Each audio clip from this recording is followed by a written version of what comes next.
Car Con Carne is sponsored by Boost Mobile, and right now you should get in on this. 4 lines, $25 per line, unlimited gigs. It is the ultimate family plan, and it's all running on the nationwide Sprint 4G LTE network. I gotta say, I was on boostmobile.com earlier today. The Galaxy S8, that's exactly the phone I use. I love this phone. They're selling it for $500, which is a steal. This is the latest Samsung Galaxy phone. $500. They have so much going on, and my phone never lets me down. The service never lets me down. Unlimited. Get in on this. Okay, so we are at Real Urban Barbecue in Skokie. I have restaurateur, barbecue genius, all-around good guy, Jeff Shapiro, sitting next to me. Are you ready to go? Ready to go. Thanks for having me. It's Car Con Carne. Let's eat in the car. It's Car Con Carne. And now here's the star of our show, James Van Alstyl. All right, so it is the world's only food podcast recorded in a car. I'm James Van Alstyl. Jeff Shapiro is here. Real Urban Barbecue is in Skokie. Where else is it? We've got a store. Our original store is in Highland Park, and then we followed up with a store in Vernon Hills and Oakbrook, and now we're in Skokie. And, you know, it's funny because we've renamed them. Everybody said, oh, you know, how can you go into predominantly Jewish area and sell pork? And, you know, after a couple weeks open, we renamed it to Highland Pork, Illinois. So, I mean, it was just crazy. Lines out the door just trying to come in and eat the pulled pork. So it was a lot of fun. And then we went into Vernon Hills, and we were like, okay, what can we name that store? We ended up naming it Vernon Hogs, Illinois. Sure. And then we did Smokebrook, Illinois. Naturally, right. And now we're in Smoky, Illinois at Skokie at our newest store. So we've got to be careful on where we go on how we name them. Well, and that's a question I wanted to ask you. And this new restaurant, we'll talk about this. It's spectacular.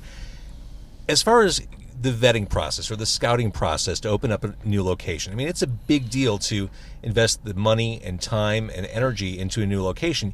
There's a lot of process behind that.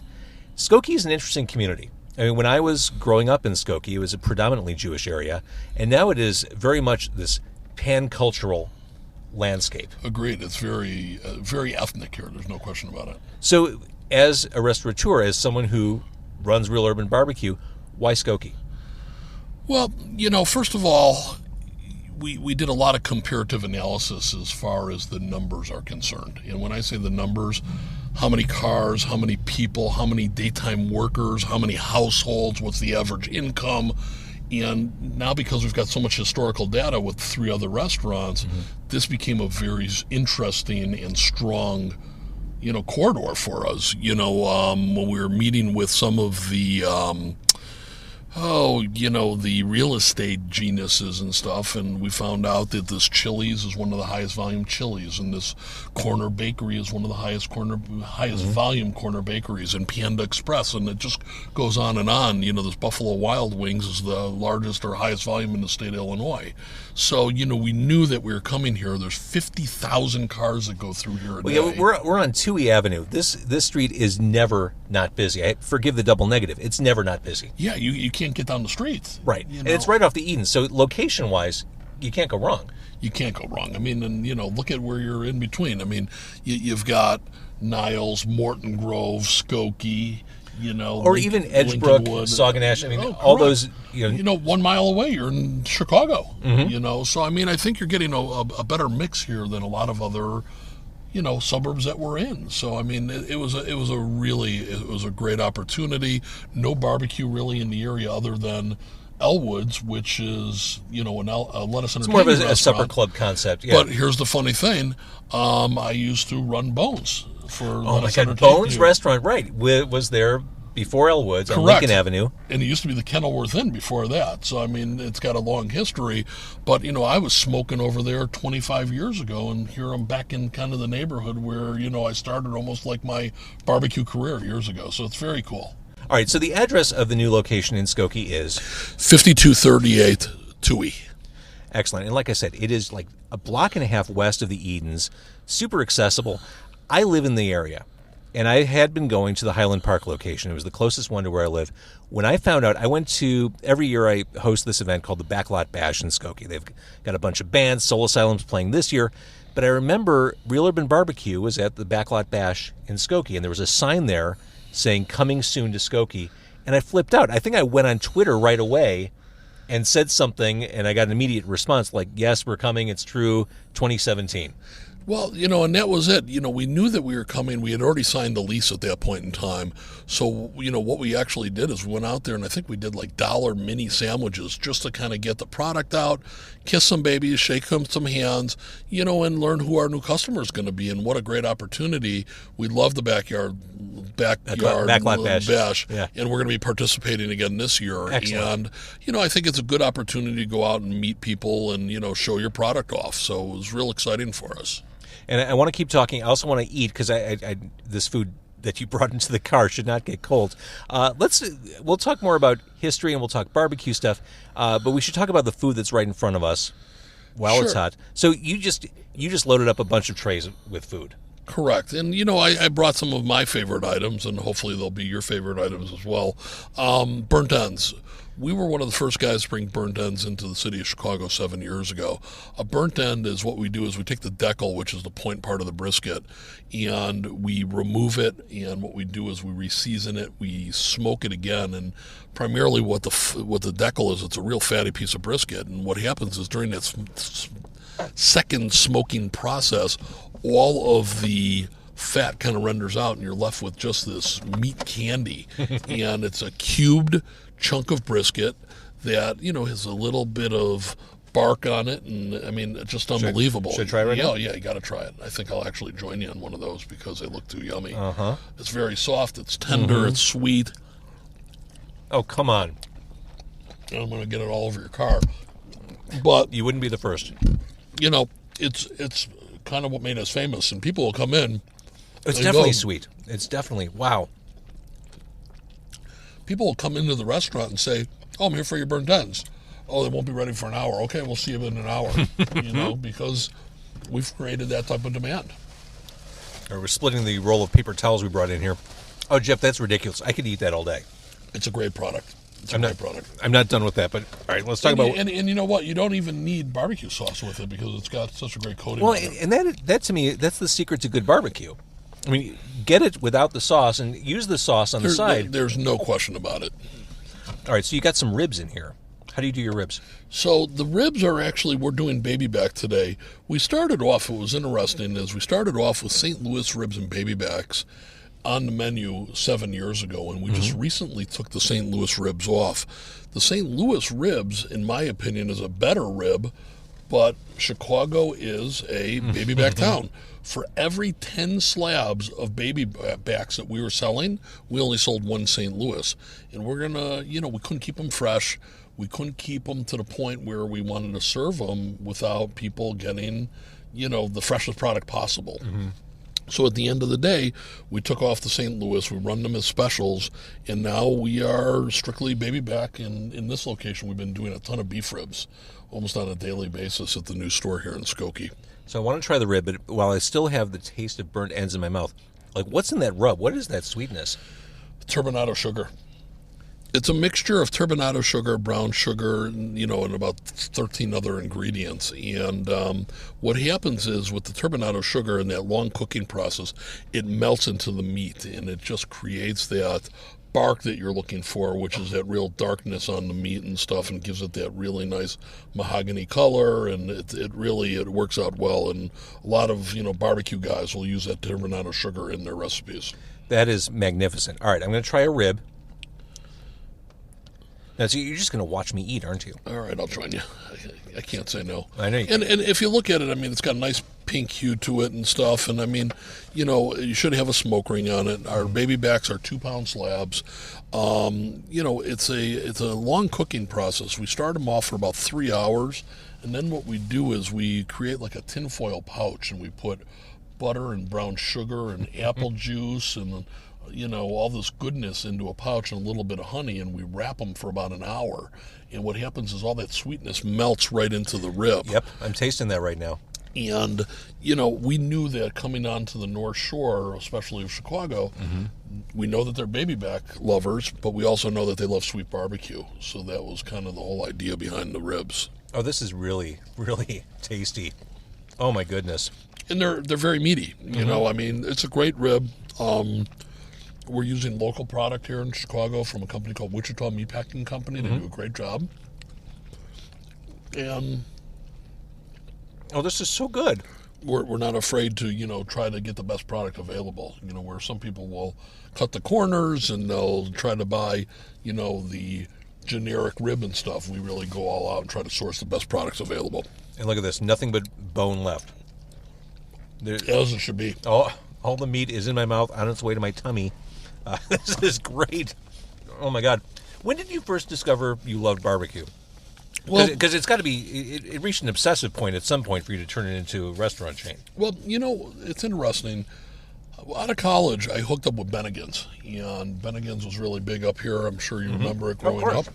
Of course. And I graduated college, and I started off at the Evanston store, and then they sent me out to the O'Hare store. From there, I ended up being in Kansas City.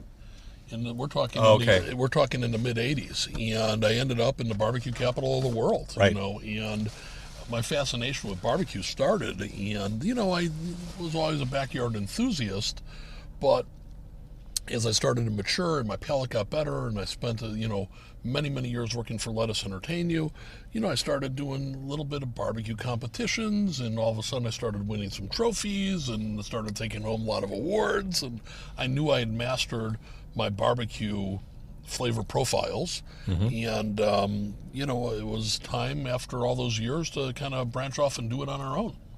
We filmed something inside on Facebook Live, which is on the Car Con Carne YouTube now, but you showed this row of pictures you've taken of all these different barbecue places you've been to, the really famous ones like Rendezvous. Do you still, what's the word I'm looking for? Do you still study barbecue? Are you still a student, like looking to learn new things? No question about it. It's an ongoing process, and not that we can do it any differently, because at the end of the day we're smoking product and everybody's smoking product. But, it might be taking little nuggets away from each restaurant you visit. And I think, that's more of what I'm looking for. When we go to a new town, I'll always map out what's going to be the best barbecue, and we'll at least hit one or two of them. The wife might protest a little bit, and sometimes I got to go off by myself. I'm sure the wife's like, oh, great, barbecue. Yeah, well, they get real excited. But, it's part of my makeup, you know, and I've probably eaten at, hundreds of different barbecue restaurants. And before I opened up Real Urban Barbecue, I took almost a year off, and I traveled the country, and I must have eaten at, 5 to 10 in every state, just traveling everywhere. So it helped me master my craft. Right on. Okay, so what else do we have here? The ribs are so... this is really like Christmas, because every gift is really wonderful. Oh, I just grabbed sausage, and is that turkey? Yeah, our turkey, is like, it's like the hidden gem. People will come into our restaurant and say, hey, I'm not a big fan of turkey. And when they try our turkey, they're hooked forever. Well, that's the thing, isn't it? Turkey is not a very sexy meat. It's not known for being wildly rich or flavorful. But ours is brined, and we brine it for 24 hours, and we get in, smaller, 4-pound boneless breasts, and, they're all sized almost the same way. And we've really, that's one of the, I'm telling you, one of the best items on the menu. On Thanksgiving, we will sell thousands of pounds of turkey. We took probably the slowest day in the restaurant business and turned it into the busiest day in the restaurant business. It's crazy. All right, should I be using some sauce on the side for some of this stuff? What do you recommend? I know you also have some pork in here too.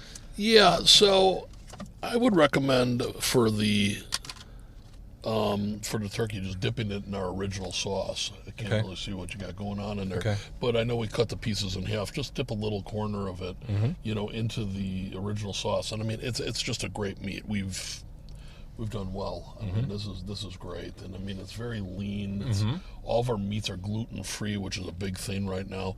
Even if you take a look at the barbecue sauce, you'll see a lot of black specks in there. It's a lot of the black pepper, and, you know what I mean? We take a lot of pride into the ingredients we use, and it's got to be a certain cracked black pepper, and we make about 150 gallons of barbecue sauce a day. Just obnoxious amounts. All right, the turkey is delicious. It is flavorful, and the sauce is very sweet. I know you have a couple sauces here. So this be like a ketchup-based sauce? It is a ketchup-based sauce, and it's funny. We were out trying to find somebody to make it for us. And, a lot of these manufacturers these days have proprietary ketchup. And they tried to make our barbecue sauce, and they couldn't get it down for the acidity levels and the viscosity because they all want to use a cheaper product. And once again, we weren't going to compromise our product by going to an inferior product. So very quality driven. Is it wrong to just want to drink the barbecue sauce? You know what? I got a straw with me if you'd like. All right, tell me about the sausage. Is it spicy? In my opinion, no. I think everybody's got their own tolerance. It's a smoked andouille sausage. It's got a great bite to it. It's got a nice snap to it. I wish you could hear that snap on mic. That is a legit snap. I mean, it's a great product, and once again, tons of pepper and pork, and I mean, it's got all of these great ingredients in here, and I mean, it's a wonderful product. There's definitely some heat here. Now, I've had your pickles before. Those are hot. We call them brainbuster pickles. Those are face melting. They're always surprising. Well, what's funny is a lot of the kids will come in with their mom and dads. And, kids love pickles, and they go grab the pickles, and they put them in their mouth, and they do a beeline right to the garbage can. You know what I mean? And it's, it's one of those sometimes funny situations that transpires in the restaurant on a daily basis. Yeah, there's definitely some heat here. It's not too spicy. It's all flavor. It's so good. It's a great product. Oh, my gosh. All right, so if you were to do a sauce with the sausage, what would you use? Same? Unless you want to, double heat it, this is one of my favorite sauces. This is our Texas sauce, cumin, dark chili powder, little red chili flake in there. It's a bolder type of sauce. Yeah, it is. It's not going to blow your socks off, and people say, oh, is it spicy? It's more of like a New Mexico, like a Southwest flavor profile, at least in, in my flavor sense. Oh, yeah, I dig it. Oh, Good this stuff. is also good. All right, so we should try the pork, too. Correct. The pork, we're using all natural boneless pork shoulders, and the pork shoulders themselves are averaging about 8 pounds, and we're going through just hundreds a week, a day, between all 4 stores. Out of all the barbecue guys in the city of Chicago, we're up there, if not probably the highest volume brisket consumption, barbecue chain out there. We're averaging almost 12,000 pounds of brisket a week between our restaurants. So it's some big volume, and, we do it well. So how does it work with cooking and smoking all this stuff? Do you have people working around the clock, monitoring like when these things come on and off? It's interesting that you say that because, we're using a little bit different technology for cooking our pork, brisket, turkey, ribs, sausage, whatever you may have here. And when I say different technology, we're using pellet cookers. And commercially in the city of Chicago, nobody else was using it when I started it, 7 years ago. It was even unheard of. And what I mean by a pellet cooker, what they do is when they're cutting wood, there's sawdust, and the sawdust is actually formed into pellets, and it's got a sugar binding agent, which is good for food service, obviously. And what happens is you take these big bags of pellets and you drop them into a hopper in behind the smokers, and it actually goes into an auger, and they drop into the smoker into a firebox. So the firebox creates the smoke, and then it's a convection fan that blows it throughout these big rotating ovens. We have the ability, and go to my Vernon Hills store. On a certain night, we might be putting out 3,600 pounds of meat a day there, and we're running out of product. And it's just crazy. But here's why I pick and chose the pellet cookers. And you talked about learning your craft and going out and, discovering what I was doing for barbecue. The machines are actually built in Ponca City, Oklahoma. I went down there for a week, went to the factory, and learned how to take them apart and build them, and learned how to smoke on them, and did trial runs and worked with the owners and stuff. And now we've got many, many smokers from this particular company, and the company's called Cook Shack. And they've been very supportive. When we opened up the Skokie store, we were having problems. They flew out here immediately to come and support us, which is great, And I mean, you should expect that, out of one of your purveyors. Of course, but I will say customer service across the board is a dying art. So it's nice to see. Yeah, and I mean, hey, listen, we're spending, $25,000-$30,000 on a cooker. They want to come out here and support it and make sure it's right. Yeah. But getting back to why we do it with these pellet cookers, so you can actually dial it in to a specific temperature. So you can set the thing at, say, for instance, we're cooking right now all of our meat at 180 degrees for the first 6 hours, and then in the middle of the night, there's nobody there. It ramps up to 250 degrees, and it finishes the cooking process. So we're cooking in all the restaurants overnight, every night, fresh product on a daily basis. We don't want to carry food over. We don't want to try to rehydrate it. We don't want to try to bring it back the next day. Because your customers will know. It. Well, and that's funny. They will know, and that's why I said when we were going to do this, in the morning, we come in, we take an inventory of what we have. We make the brisket, and the pork overnight, but we actually make the ribs, the turkey, and the chicken, and the sausage in the morning, and then we do it again after lunch, and we make it again fresh for dinner. So we're actually cooking them twice a day. So if you come in for lunch, you're getting them right out of the smoker, and if you come in for dinner, you're getting it right out of the smoker. So the merry-go-round never stops. Never stops. But so getting back to these pellets that we're using, the pellets it's a renewable fuel source. We're taking a byproduct of wood, so we're kind of doing the green smoking thing. Mm-hmm. Out of every 40-pound bag of these pellets, we're only getting 8 ounces of ash. So the cleanup is really easy. So now if you're taking a look at now going to the wood portion of it, and a lot of the guys are using wood, big logs. The logs, no two logs are going to be the same. They come in different weights, different sizes, different ages, different greenness. Some are wet, some are dry. There's so many different variables. These pellets are the same every time, so that's part of the consistency. And you need consistency. And the foundation of my company. So this way, if you're going into the Oakbrook store or the Vernon Hills store or whatever it is, you're going to get that same product because we're cooking it the same exact way with the same pellet. The restaurant business has been your life. I'm sure there have been highs. I'm sure there have been lows. Was there ever a point where you said, this business is just too much for me, I can't do this anymore? It's even when I'm interviewing new potential employees, we can teach people the technicals part of the job. But if they don't have those innate characteristics that's built in right here, they're never going to make it. And good for me, I've never lost that love for it. And, you got bad days, and I've had bad days before, but at the end of the day, I love going to work every day, and I enjoy what I do, and that's part of the love and the passion for what drives me to keep opening more restaurants and to try to keep delivering a better product on a daily basis and making sure that we can give our guests the best experience that we know how to. I mentioned customer service. I had Hot Doug on the show a couple of weeks ago, and talking about the importance of just communicating with the customers. I walked into Real Urban Barbecue in Skokie tonight to meet with you. You were chatting up with the customer. Well, but that's what it is. I mean, people want to come in and see the guy. It's funny.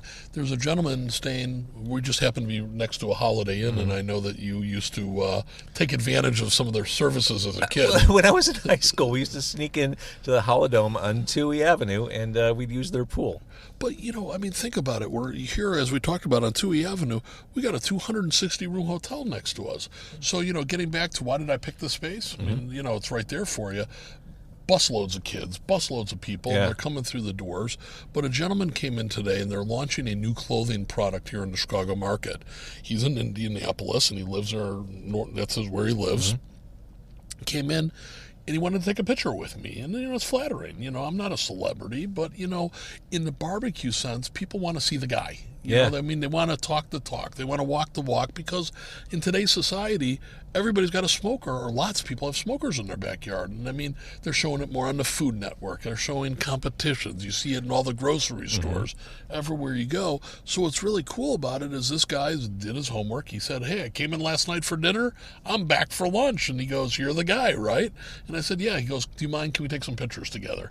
And, he's putting it up on his Facebook and his Twitter feed. And, it's flattering. But, you talk about wanting to meet people and being in your restaurant, this is my livelihood. I need to be here on a daily basis. This is where it starts and this is where it ends. Is it harder for you as you keep expanding to spread your seed, for lack of a better way to say it? Yeah, right now I'm living in the Skokie store. This is my new baby, and people say, "Oh my God, you're here," and I'm like, it's like having a new child, and the child is still crawling right now. Thank God some of the other stores are running, some are walking, but I need to spread out my time and still make those visits on a daily basis, if not weekly basis, to the other stores. So, summer's a real tough time for us because we're doing a lot of summer festivals and we're doing weddings and we're doing backyard barbecues. So, we've got a great team of folks that works for us. A lot of them have been with us since the day we opened.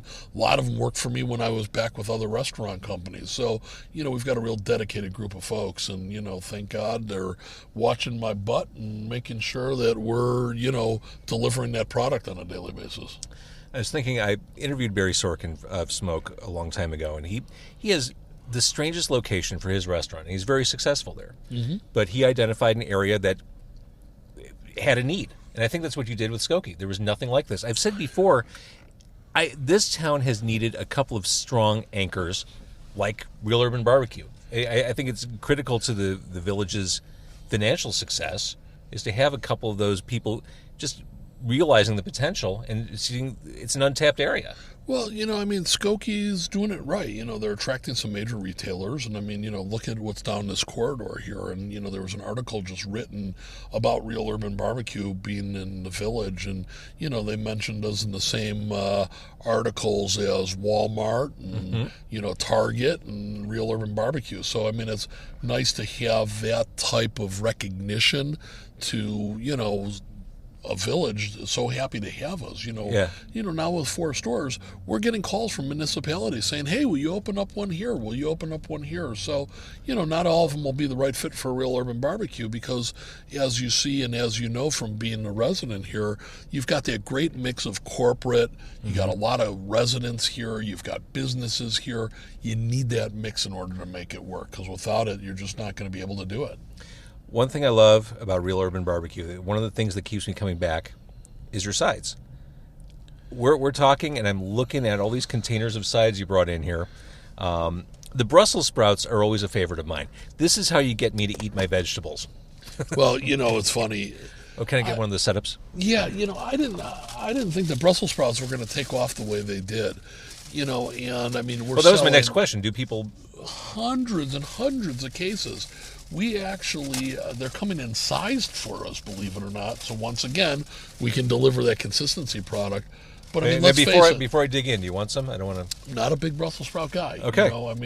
At the end of the day, I'll pick out the bacon and and lick the maple syrup that's in there. But the Brussels sprouts are roasted on sheet pans. We drizzle maple syrup on there, a little salt and pepper, and bacon. And it's an apple wood smoked bacon. So at the end of the day, this is totally a cheating way to do vegetables. Yeah, I'm not the biggest green eater in the world. You know what I mean? And people make fun of me, but I'm a Chicago guy. I'm eating potatoes, and we sell just hundreds and hundreds of cases of Brussels sprouts, and it became a really great item for us. Other things that we're known for is we've got our sweet potato souffle, which we'll dive into here. We do homemade baked beans, and once again, consistency is the number one thing. And when you said, being a restaurateur and stuff, a lot of the stuff I've learned as I've grown. I started accumulating tons of barbecue smokers and catering equipment and all this stuff. So I'm driving through Buffalo Grove close to the Vernon Hills store, and I'm looking for garages to start storing the products in. And I came across a business center, and it was Arthur Rogers Business Park. And I met with the agent, and I said, I need a garage to store all my barbecue stuff. And I said, by any chance you got something with a kitchen? And he goes, oh my God, do I got the spot for you. So he brought me into a facility that was built by Smithfield Pork, which is the largest pork producer in the country, and it was a test kitchen for McDonald's.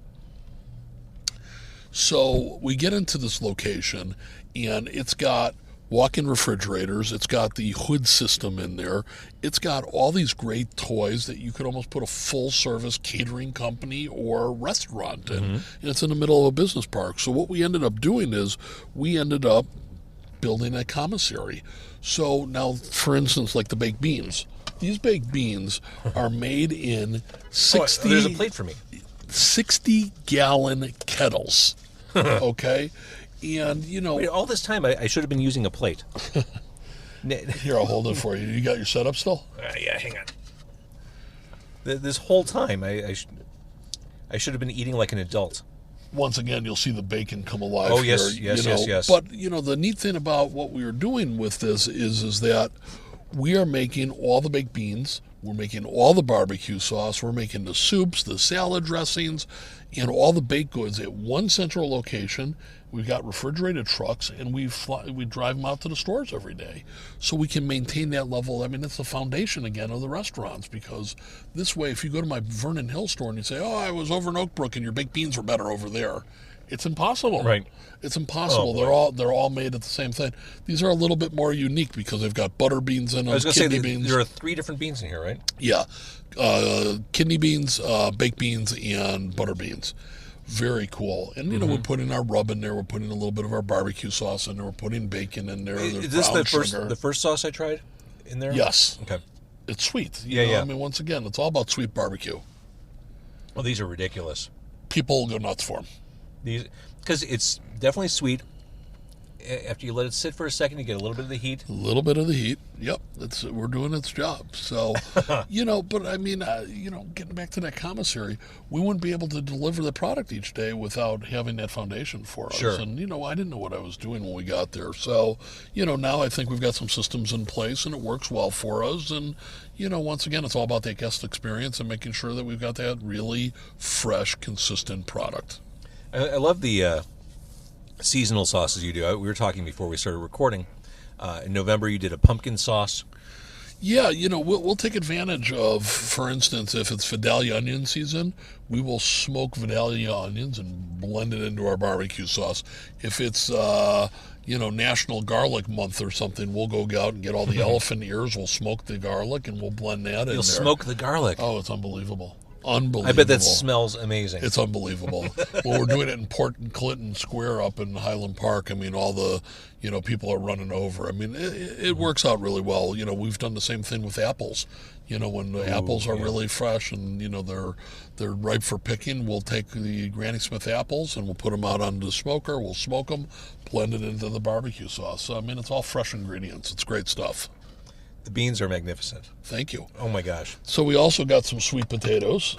Which I love. I'm glad that I'm eating these towards the end, because otherwise I would have no room for anything else. Well, we also got a little coleslaw, so I don't know if you want to clean your palate with the coleslaw before you dive into that sweetness at the end here. So coleslaw is a must for barbecue. You know what? We forgot about the pork. Oh, okay. Well, I've got a plate now. I wanted you to try this Piedmont sauce that we've got. What is Piedmont sauce? It's a vinegar-based sauce. You'll find it mostly in the Carolinas. And what I like about it is it's a liquid. And when you pour it over the pork is kind of dense, but it's also a little eerie. So what happens is with this barbecue sauce, the vinegar, you don't have to pour a lot on there. A lot goes a long way. But it will fill in all the nooks and crannies and almost kind of rehydrate the pork, for lack of better words. And it really helps bring the product to life. It's probably my favorite barbecue sauce in the restaurant. And once again, it's a sleeper that not a lot of people go after. But I mean, because it is very thin. Yeah, it's a liquid. It's an apple cider vinegar. That we blend in with seasoning and some spices and some sauces, and we create this great liquid barbecue sauce, and it's very fluid. Oh, it really does taste great with the pork. And I'm seeing, so this isn't smoke ring. Is this bark I'm looking at, like the pink parts of the pork? No, that's part of the pink smoke ring. Oh, this is so cool. This is delicious. It's good stuff, and I mean, we're selling just, tons of pulled pork, and, it's definitely one of the highlights of the restaurant. I just got a big bite full with the Piedmont. Isn't it kind good? Of soaking in, just yeah. I mean, it just really, like I said, it almost rehydrates it and kind of, it makes it, it kind of gives it that wet feeling. So I know a lot of the stuff we're eating right now, these are staples at the other locations, but you expanded the menu here. You know, you took some chances. You're doing like breakfast food here. Yeah, we're doing breakfast and we're doing beef ribs. You know, we knew coming into this area that beef ribs were big. You know, I've eaten down at Elwood's quite a few times. They've got them on the menu. I figured we'd be getting some of their customers. So we've got these great Iowa premium beef back ribs. They are literally the Flintstone ribs. I mean, these things are monsters. I mean, you know, you're talking a bone that might be every bit of 12 inches long. So, you know, we've got that. And then we decided, let's take a shot at breakfast. And I think my thought process behind it was, once again, we're next to a Holiday Inn. And, you know, are you going down for the Holiday Inn buffet? Or do you want to go get some barbecue? So what we created, and I mean, tacos are really hot right now. You'll find tacos everywhere, all over the city of Chicago. It's invaded the city. So we took that idea, and we're actually, you come in and you get to pick your choice between a flour tortilla or a corn tortilla. You base it with scrambled eggs, and then you get to top it with different types of smoked meats. We're doing the andouille sausage. We're doing it with brisket. We're doing I bet the andouille sausage is perfect. Killer. We also brought in chorizo, because, I mean, who doesn't like chorizo and eggs?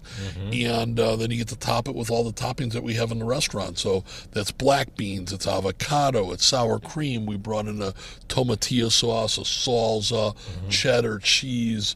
I mean, and the list just goes on and on and on. Would you ever play around with rib tips on your menu? You know, it's funny that you said that. We've got one restaurant, they stand in line and go nuts for rib tips, and that's in Oakbrook. Really? For some reason, Oakbrook, the residents, demanded them. We are going through every weekend 300 pounds of rib tips. Every single weekend. In Oakbrook? So you will come out there. We run them every Friday, Saturday, and Sunday night. We're doing over 100 pounds a day, and we can't keep them in stock. It's a Chicago thing. It's a Chicago thing, but I'm kind of shocked by it too. You know, it's interesting as you go to different demographics and different socioeconomic suburban locations, every store's got a different profile. Sure. I mean, what do you think we're selling the most here? Our number one meat, put it that way. I would guess brisket. Brisket is it, bingo. You know, and it's kind of wild because on a lot of our restaurants, it's like half and half. Here, we are only making about 6 or 8 pork shoulders a day, and we're putting in 30 to 40 briskets every day.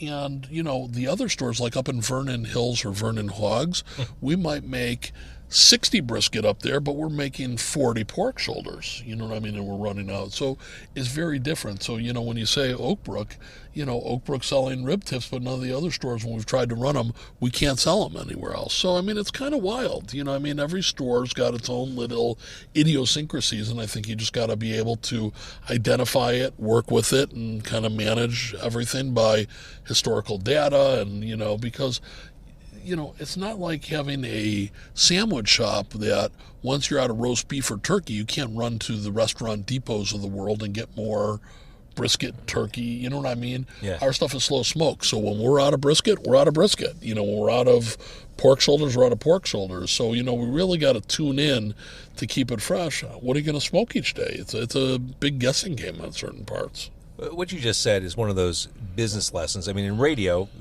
it said a different way, know your audience. I mean, that's how you succeed. Know who your consumer is. Correct. Never make assumptions. Correct. You know, I mean, it's tough. You know, I mean, you know, is it going to rain today? Is people going to come out and eat today? But, you know what I mean? On some of the older stores, you know, we've been in business now for 7 years. We kind of know what we're doing, and, you know, we're doing a good job at it. And, I mean, our Vernon Hill store is our highest volume store, and, I mean, it's a great location. We're down the street from CDW and Granger and American Hotel Registry and some of the biggest companies out there, you know, all Fortune 500 companies, Aon, Hewitt, they're all out there right down the street from us. You can't get into the Vernon Hill store, and we are sending out catering jobs to every single one of those locations almost on a daily basis. So, you know, we can't smoke enough. We've actually had a lien on our commissary in Buffalo Grove to do additional smoking for us because we just don't have the capacity to be able to put out the volume that we need to, which is a good problem to have. So based on all that growth and based on the fact that you just opened this location in Skokie, I mean, how do you know when to slow down? Like, how do you know when you're being too aggressive or not aggressive enough? It's got to be kind of scary. Yeah, it's scary. And, when I, lay my head down on the pillow, we started off with 30 employees. We're pushing almost 200 now. Damn. And a lot of people depend on us each day. So, we've got to be well organized and make sure that we've balanced everything properly, and we have, the attractive plans to be able to employ people and everything else. But, right now we're still hot and people know us, and we've built a brand. And, in 7 years, you'll find us now, in the grocery stores, as I mentioned earlier. But Well, now, you didn't mention it on this podcast. Oh, okay. So, we it even goes back even further than that. So the president of Illuminati's came into the Vernon Hills store 5 years ago, and he said to me, "Oh my God, this is some of the best stuff we've ever had. We've got a magazine called The Taste of Chicago, and there's another rib guy in there, and we want to put you in instead." And it was like an honor. I mean, So it's like the marquee players in Chicago. I've seen that. It's unbelievable. So we are in with these 6 other people. I mean, it's Garrett Popcorn, Eli's Cheesecake, Vienna Hot Dogs, Portello's Italian Beef, Illuminati's, and Real Urban Barbecue. It's all the stuff you crave when you move out of town. It's unbelievable. So, now what they're doing is they're sending out 1 million catalogs nationwide, and they're shipping our barbecue exclusively. So they're doing our brisket, our pork, our ribs, our mac and cheese, and our barbecue sauce. So all of a sudden, I didn't know anything about bottling barbecue sauce. We had to go out and figure out how to bottle barbecue sauce. So once we had that barbecue sauce built and packaged for the Illuminati's catalog, Taste of Chicago, we said, okay, well, now we're sitting on all this barbecue sauce, so let's start knocking on the grocery stores. Yeah. So now we're in Jewel's, we are in Sunset Foods, Treasure Island, Standard Markets, all the local butcher shops, Heinen's, and the list goes on. And it's just kind of crazy how, once again, it's a branding thing, and people can find us not only, at the restaurant, but in their local supermarkets. How often do you cook at home? Do you even have time to cook at home anymore? Not much anymore, and I think the family misses it. Unfortunately, there's not much in my house. I've got 2, teenagers. Well, actually, my daughter's 21. I've got an 18-year-old as well. But, they're eating out a lot because there's not much. Maybe once a week we'll do a big meal at the house. But, it's hard when you're in the restaurant 15 to 17 hours a day just to even go grocery shopping. Well, that was my next question. Like, what kind of hours do you keep? Are you... Yeah, it's 7 days a week. Uh-huh. I'm usually here early in the morning, and, here we are 8 o'clock at night and still here. So, they're 12 to 14-hour days every day. Wait, am I keeping you from your family? Is it me? Oh, Is it my no. fault? You know what? I'm actually thinking about picking up a pizza on the way home. And Lose is right down Lincoln Avenue. So... but that's unfortunately, not unfortunately, but that's kind of how it rolls. You know what I mean? Everybody's off kind of doing their own thing. And, we might, it's funny, I'll bring home a pizza and put half of it in the refrigerator, and then when I wake up in the morning, it's gone. So I know that they're still getting food. Well, I got to say, I want to try even though I know what they taste like, spoiler warning, I want to have dessert, right? Yes. Dessert. So the sweet potato casserole here with the marshmallows, which are now all melted. We call it sweet potato souffle. And once again, it's a very sweet product. We whip them with tons of heavy whipping cream and butter, and yes, we melt those marshmallows. We probably go through more mini marshmallows than anybody could ever imagine, and we bake them in the oven until the marshmallows get nice and golden brown, and it just kind of all goes together and finishes off the package. It's good stuff. I usually do a meat entree when I go to Real Urban Barbecue, which comes with 2 sides. I almost always order an extra side because I always have to get the sweet potato. Usually I get Brussels sprouts, but I always want to try something else. I can never eat all of it, but I always get a third side, which is usually spinach or the mac and cheese. Well, it depends if you're taking it home in the car or if you're eating usually in the restaurant. Up until you came to Skokie, I'd been eating in the restaurant at Highland Park. Okay, because I was going to say a lot of people will take that extra side on the way home with them in the car, and that side might not get home, if you know what I'm saying. Kind of like the appetizer prior to the festive meal. These sweet potatoes to this day still bring great joy to my heart. They're good stuff. Oh my God, these are so good. You are doing an amazing service to the food loving community here. This is wow. And if I could just say, like this weekend, we're going to be up at Country Thunder. Perfect. We are the official barbecue of Country Thunder. We have been there now we're going on our 4th year. What a great fit. We are going to have a 53-foot semi-tractor trailer out there filled with food, smokers, everything you can possibly imagine. Incoming call. All right, I apologize in advance for this. This is my son, and I think he knows you're in my car. Hi, Noah. Hello. Noah, I'm sitting here with Jeff Shapiro, the owner of Real Urban Barbecue. Why are you calling? Because I want some pulled pork. Well, I have some extra. I'll bring some home for you, okay? Okay. Bye. He calls me whenever I record this podcast. He knows exactly where I'm going. If I'm going to a taco place, can you bring home some tacos? If I'm going for hot dogs. So it's the GPS. He's got you all dialed in on the phone. No. He knows where you're at. No, he knows. Every morning he'll say, well, what are you doing tonight? Oh, I'm recording Car Con Carne. Where are you going? Smart kid. How old is he? He's 15 and he plays baseball. And summer ball, he's playing baseball 6 nights a week, sometimes doubleheaders. He's hungry. He never stops eating. He Yeah. never stops eating. I've got an 18-year-old like that. It's unbelievable. It's crazy. And when I say he never stops eating, it's not like he's eating fruits and vegetables. He never stops eating just crazily unhealthy food, and he never gains a pound. Like this. Trust me. I've got the same situation in my house. I know it well. It drives me insane. All right, so again, the address of the brand new Skokie location, which is lovely. 5238 Tui. I'm a regular customer. I cannot recommend your food enough. I'm so glad you got to hang out and great. talk We had a great time in the car, and we got it all in here, and it fits perfectly. And we probably could even got more in here. Probably, but you got to be careful. Got to be careful. Jeff, thank you so much. I appreciate you having me on the podcast today, and had a great time talking with you. And hopefully, we'll do it again soon. Hell yes. All right, it is Car Con Carne, sponsored by the fine folks at Boost Mobile. If you like this podcast, please, by all means, tell a friend.